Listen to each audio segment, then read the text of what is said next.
Olá, sexto ano, vamos para a aula de matéria e mistura. O que é matéria? Matéria é tudo aquilo que é formado por átomos. Está aqui o átomo, para vocês verem em destaque. O átomo, portanto, é a menor partícula de uma matéria, tá? Cada átomo vai se combinando, se juntando, vai formando moléculas que vão formando uma matéria completa, tá? Portanto, a matéria, ela é um conjunto de átomos, ok? Conjuntos de átomos. E aqui a gente tem um exemplo de matéria, que é a água. A água, ó, H2O, ela é formada por átomos, né? E ela se apresenta em 3 estados físicos: o sólido, o líquido e o gasoso, tá? E perceba que as moléculas que formam a água, ó, elas estão bem juntinhas, no estado sólido, estão bem juntinhas, enquanto que no estado líquido existe uma certa distância entre elas. E no gasoso, essa distância fica maior, tá? Então, o nível de agregação entre os átomos que formam uma molécula vai refletir no seu estado físico, ok, pessoal? E as propriedades da matéria? Bom, a matéria tem várias propriedades, tá? A extensão, número 1 aqui, significa que toda matéria ocupa um lugar no espaço. Então, se você existe, você tem matéria, né? Você é matéria e, portanto, você ocupa um lugar no espaço, automaticamente. A 2, que é a massa, significa que todo mundo, né, todo o corpo possui uma quantidade de matéria, tá? Tem a ver com quantidade de matéria de cada corpo. Impenetrabilidade, número 3 aqui, significa que um corpo ele é impenetrável. Cada corpo ocupa um lugar. Não é possível 2 corpos ocuparem o mesmo espaço, tá bom? Então, cada um no seu quadrado. Corpo 1 no seu espaço, 2 no seu espaço, 3 no seu espaço e assim vai. 4. Divisibilidade. Você consegue dividir um corpo, né, uma matéria, em partes menores sem comprometer as suas propriedades básicas. Então, aqui eu tenho, por exemplo, uma matéria e eu consigo dividir essa matéria sem comprometer as suas propriedades básicas.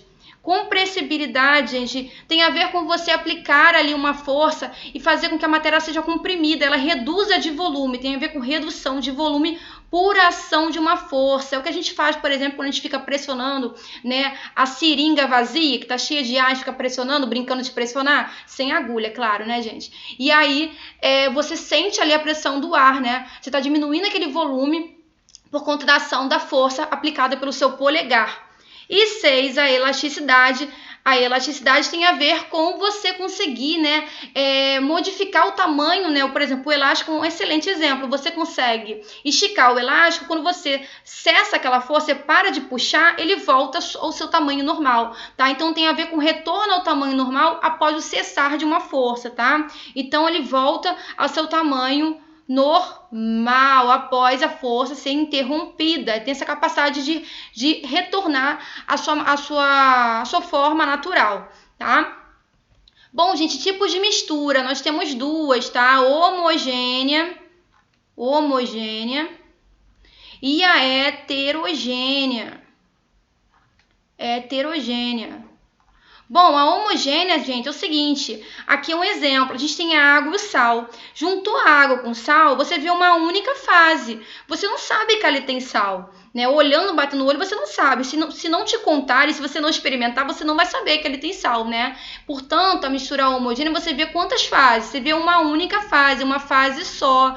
Enquanto que na heterogênea, você vê 2 ou mais fases, tá? Então, aqui, por exemplo, juntou a água com o óleo, fica bem, consegue distinguir, né, diferenciar muito bem um do outro, né? Eles têm densidades diferentes, então eles se posicionam, né, em locais diferentes no recipiente. A gente consegue distinguir aqui 2 fases. Portanto, aqui, ó, é uma mistura heterogênea e aqui uma mistura homogênea.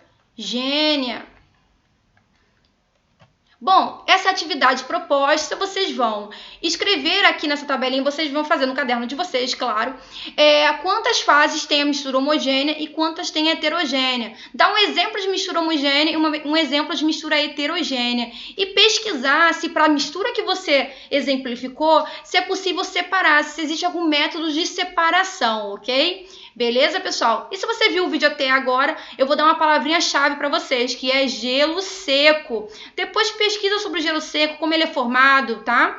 Bom, é isso, pessoal. Escreve aí no comentário se você viu até o final, né? Escreve aí gelo seco para eu saber, ok? Então até o próximo vídeo. Tchau, tchau.